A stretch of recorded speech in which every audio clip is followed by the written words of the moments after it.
Вебер. С грижа за вас. Здравейте! Чрез хидроизолацията се погрижихме за здравето на вашата баня. А сега е време да се погрижим и за нейната красота. След като вече сте избрали плочки, които перфектно пасват на вашия вкус, остава те да бъдат поставени така, че да красят банята ви поне до тогава, докато сами не решите да смените старата красота с нова.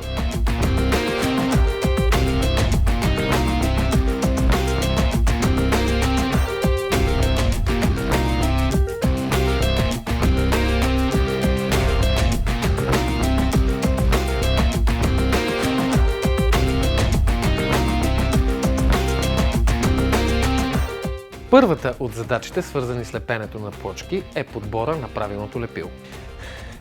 Ето, много и най-различни лепила. И всичките са Вебер, което означава, че всички са висококачествени, но трябва да изберем подходящото спрямо вида на плочките, основата върху която работим и приложението. Weber Col Profi е лепило подходящо за лепене на плочки от фаянс, теракот и гранитогрес на минерални основи.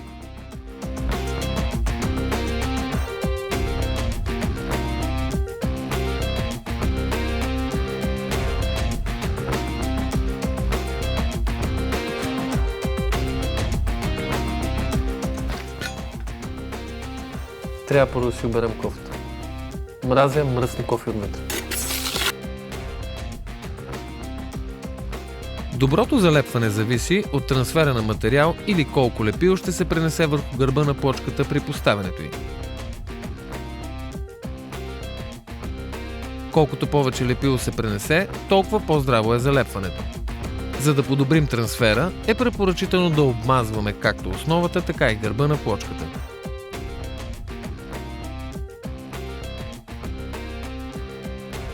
Един от факторите, които влияят на качественото залепване, е отвореното време на лепилото. Това е способността му да запазва своите качества, след като е нанесено на стената.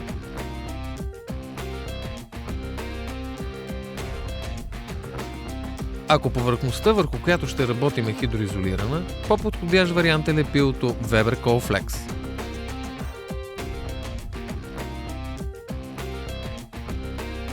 В мокри помещения, както и на открито, е добре отново да се доверим на двойното обмазване.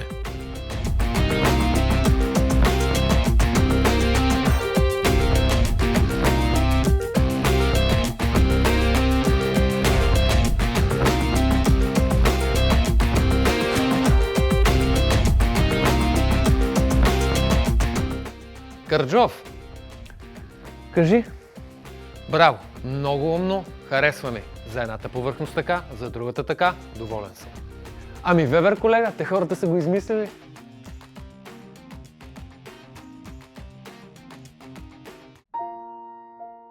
Вебер. С грижа за вас.